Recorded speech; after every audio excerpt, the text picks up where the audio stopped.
L'audience du tribunal criminel est ouverte. Veuillez vous asseoir.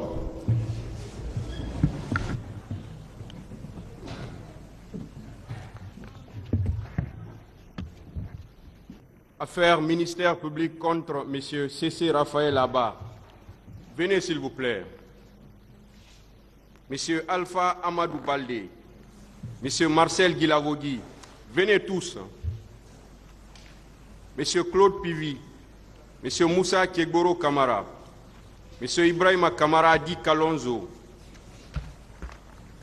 M. Aboubakar Diakité Di Toumba. M. Blaise Goumou.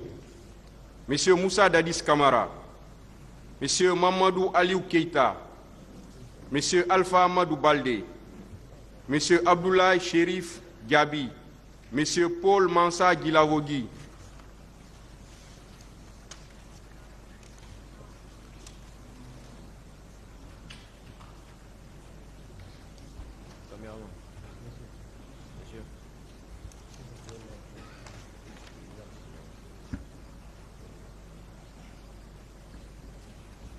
les parties civiles, M. Ouri Baylouba, Mme Aïssatou Bari et plusieurs autres. Fédération internationale des ligues des droits de l'homme, FIDH, l'Organisation guinéenne de défense des droits de l'homme et du citoyen, OGDH, l'Association des parents victimes et amis des événements du 28 septembre, AVIPA.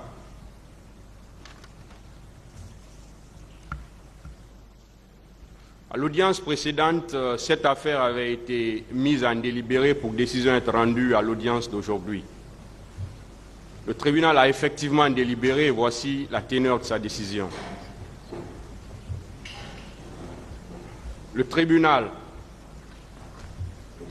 par ordonnance numéro 007/17, en date du 29 décembre 2017 du pool des juges d'instruction, les accusés C.C. Raphaël Abba, Alpha Amadou Baldé, Marcel Guilavogui, Claude Pivi, Moussa Kegboro Kamara, Ibrahima Kamara Di Kalonzo, Aboubakar Diakité Di Toumba, Blaise Goumou, Moussa Dadis Kamara, Mamadouba Kamara Di Toto, Mamadou Aliou Keita, Abdoulaye Chérif Gabi et Sambarou Diamankan ont été renvoyés devant le tribunal criminel de ce siège pour des faits de meurtre, assassinat, viol, pillage, incendie volontaire, vol à main armée, coups et blessures volontaires, outrage à agents de la force publique, torture, enlèvement et séquestration, non-assistance à personne en danger, violence sexuelle, attentat à la pudeur, détention illégale de matériel de guerre de première catégorie et complicité,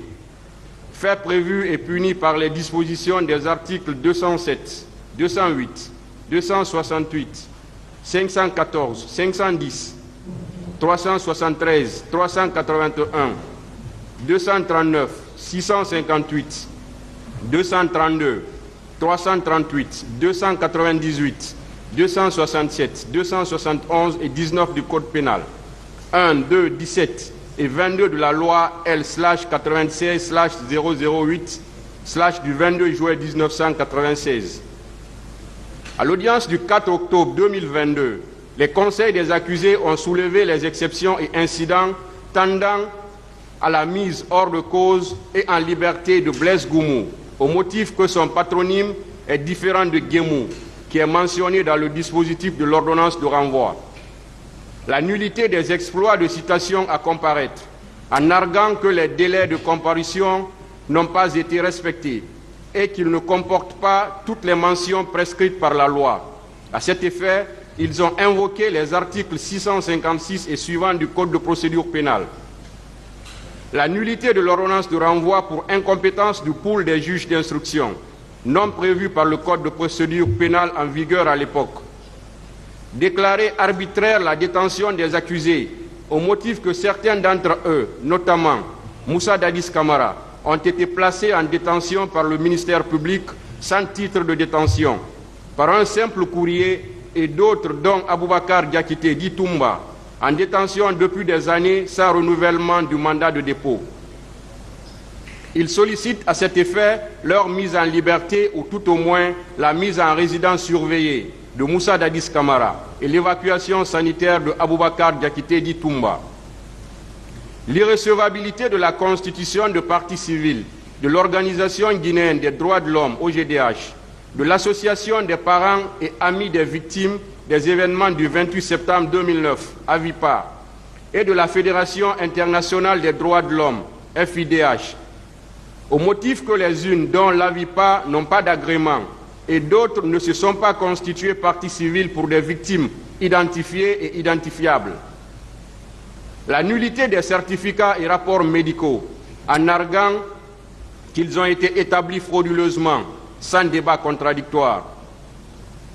À réplique, le ministère public et les conseils des personnes se prétendant victimes sollicitent le rejet de ces exceptions et incidents en soutenant que l'écrit adressé par le procureur de la République au régisseur de la maison centrale de Conakry est une correspondance administrative d'information datée du 23 septembre 2022, qui n'a fait qu'aviser ce dernier à recevoir les accusés qui devaient et qui se sont constitués prisonniers la veille de l'audience, conformément à l'article 252 du Code de procédure pénale.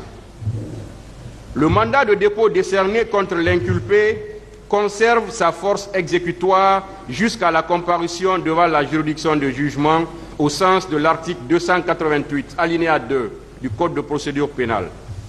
Ils invoquent par ailleurs l'article 238 du même Code pour soutenir que la carence du pool des juges d'instruction invoqué par la défense ne pouvait entraîner que des poursuites disciplinaires à l'égard de celui-ci. La nullité des citations invoquées par la défense est dilatoire, sans fondement en ce sens que conformément aux articles 656 et suivants du Code de procédure pénale, ces actes sont accomplis à la requête du procureur de la République par un huissier qui en a la qualité dans les délais légaux et les accusés ont comparu à l'audience. La constitution de partie civile de l'Organisation guinéenne des droits de l'homme, OGDH, de l'Association des parents et amis des victimes, AVIPA, et de la Fédération internationale des droits de l'homme, FIDH, est régulière, bien fondée et justifiée par des pièces produites au débat. Discussion sur la mise hors de cause et en liberté de Blaise Goumou. Le conseil de Blaise Goumou sollicite sa mise hors de cause et en liberté au motif que son patronyme est différent de Guémou, mentionné dans le dispositif de l'ordonnance de renvoi. Cependant, au regard du préambule et des motifs de l'ordonnance de renvoi, ainsi que du constat des autres éléments de son identité avant et après l'ouverture de l'audience, il s'agit de la même personne. Ainsi, il s'agit d'une erreur qui ne saurait changer l'identité de l'accusé. Dès lors, il convient de rejeter cette demande.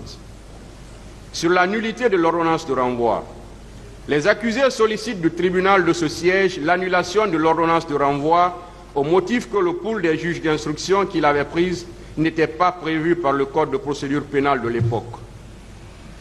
L'article 396 du Code de procédure pénale dispose: l'accusé et le procureur de la République ne peuvent interjeter appel contre les actes de procédure et l'ordonnance de renvoi qu'après le jugement de condamnation. La demande en nullité de l'ordonnance de renvoi ne peut être formée que dans les cas suivants. 1. Pour cause d'incompétence. 2. Si le fait n'est pas qualifié de crime par la loi.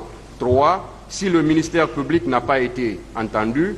4. Si l'ordonnance de renvoi n'a pas été rendue conformément à la loi. 5.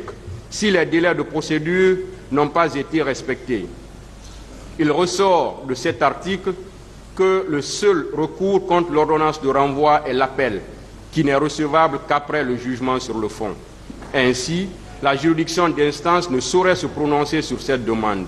Dès lors, il convient de renvoyer les accusés à mieux se pourvoir. Sur la nullité des exploits de citation, l'article 659 du Code de procédure pénale dispose: si les délais prescrits à l'article précédent n'ont pas été observés, les règles suivantes sont applicables. 1.